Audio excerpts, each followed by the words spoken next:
नमस्कार दोस्तों, स्वागत है आपका मेरे चैनल नॉलेज गेन पे और आज की बेहद खास वीडियो में।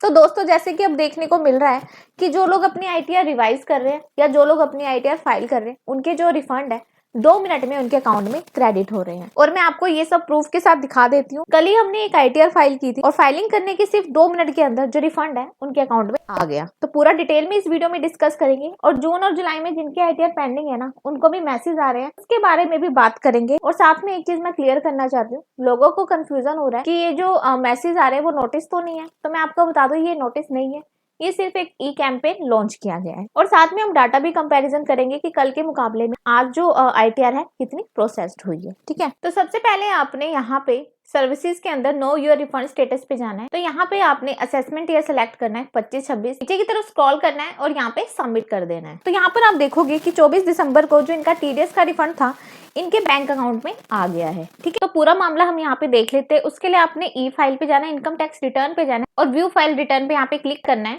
तो यहाँ पर आप देखोगे कि हमने जो आईटीआर फाइल की थी 24 दिसंबर को की थी और उसी टाइम इनका ई वेरीफाइड हो गया और इनका रिफंड भी यहाँ पे प्रोसेस हो गया 24 दिसंबर को। तो यहाँ एक्नॉलेजमेंट में देख लेते हैं, जो आईटीआर फाइल की गई थी ना वो 24 दिसंबर को की गई थी 3:39 पे। तो इस डेट को इस टाइम पे आईटीआर जो थी वो फाइल हुई थी। सेम डे को मतलब 24 दिसंबर को जो आईटीआर थी वो प्रोसेस्ड हो गई थी और इनका जो रिफंड था 3:41:16 में इनके अकाउंट में आ गया था। इट मीन्स कि 2 मिनट के अंदर इनका जो रिफंड है इनके अकाउंट में क्रेडिट हो गया था, जो कि बहुत ही बड़ी बात है। और रिफंड जो बन रहा था इनका 15,220 रुपए बन रहा था, जो कि 2 मिनट में इनके अकाउंट में क्रेडिट हो गया था। मुझे तो यहाँ पे ये समझ नहीं आ रहा, जो लोग 4 से 5 महीने में आईटीआर को फाइल करके बैठे हैं उनकी आईटीआर बिल्कुल भी यहाँ प्रोसेस नहीं हो रही है। और इस आईटीआर को अगर देखें तो समझ नहीं आ रहा कि जो डिपार्टमेंट है वो कैसे यहाँ पे काम कर रहा है। और 15,220 जो इनका रिफंड था सिर्फ 2 मिनट के अंदर इनके अकाउंट में क्रेडिट हो गया। चलो ट्विटर पे भी देख लेते हैं ऐसे कौन से टैक्स पेयर है जो परेशान है और ऐसे टैक्स पेयर जिनको की इनकम टैक्स डिपार्टमेंट ने रिफंड दे दिया है। तो यहाँ पर आप देखोगे, यहाँ पे राजेंद्र जी हैं जिन्होंने लिखा है, finally ITR refunds for those filed in July received intimation of refund at 4:45। तो इन्होंने जुलाई में फाइल की थी, इनको इंटीमेशन आया है रिफंड का और इनको रिफंड यहाँ पे मिल गया है। वहीं पर हम बात करें, यहाँ पे रतन सिंह तनवार है जो कि कह रहे हैं कि यहाँ पे इन्होंने इनकम टैक्स इंडिया की बहुत ही तारीफ कर रखी है कि अमेजिंगली इन्होंने 7:07 पे जो था फाइल की थी अपनी आईटीआर और रिफंड वॉज इशूड 8:23 पे।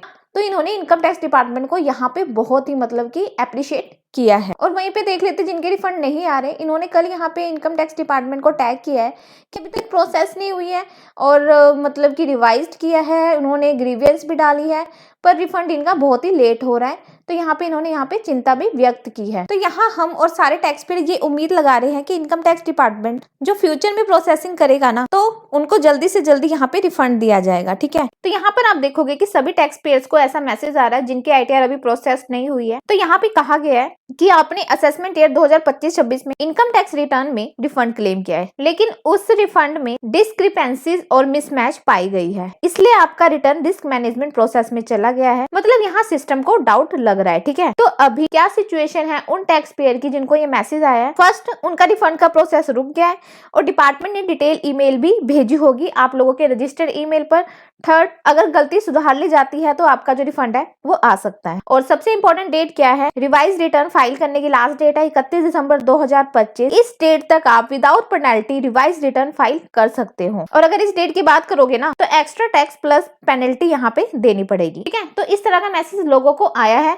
अब मैं आपको इसका सोल्यूशन भी बता देती हूँ स्टेप बाय स्टेप कि आपको क्या करना चाहिए। First of all, income tax portal पर लॉग इन करो, वहां पर अपनी फाइल आईटीआर को ओपन करो और रिफंड का इशू चेक करो। टीडीएस मिसमैच हो रहा है, बैंक इंटरेस्ट मिस है, रॉन्ग इनकम डिडक्शन है, रॉन्ग अलाउंस एग्जम्पशन है, अगर कोई गलती है इनमें से तो रिवाइज रिटर्न फाइल करो, वो भी 31 दिसंबर 2025 से पहले। और इसमें ये भी लिखा है कि अगर आप रिवाइज रिटर्न फाइल कर चुके हो तो इस मैसेज को इग्नोर कर सकते हो। ठीक है, तो लोगों को यहाँ पे कंफ्यूजन हो रही है कि मैसेज क्यों आ रहा है। देखो, एक तो ये पेनल्टी नोटिस नहीं है, सेकंड रिफंड रिजेक्ट नोटिस नहीं है, थर्ड ये सिर्फ वार्निंग और अपॉर्चुनिटी है आपकी गलती सुधारने के लिए। और ये किन केसेस में आता है? अगर आपने गलत अलाउंस ले लिया, एक्स्ट्रा रिफंड क्लेम ले लिया, जीटीए रॉन्ग बिजनेस हेड आपने गलत चूज कर लिया है, फॉर्म 26 AS AIS आपका मिसमैच हो रहा है, इस वजह से आपका जो रिफंड है यहाँ पे होल्ड होता है। ठीक है, तो गाइज मैंने आपको इस मैसेज मैसेज का सोल्यूशन बता दिया है कि बहुत लोगों को इस तरह के मैसेज रिसीव हो रहे हैं, वो क्या कर सकते हैं, सोल्यूशन निकाल सकते हैं अपने रिफंड के क्लेम का। और हो सकता है आपका जो रिफंड है 31 दिसंबर से पहले आ जाए, पर उसका पहले आपको इसका सोल्यूशन करना पड़ेगा। इनकम टैक्स पोर्टल पर लॉगिन हो चुके हैं। सबसे पहले आपने यहाँ पेंडिंग एक्शन पे जाना है, देन आपने रिस्पॉन्स टू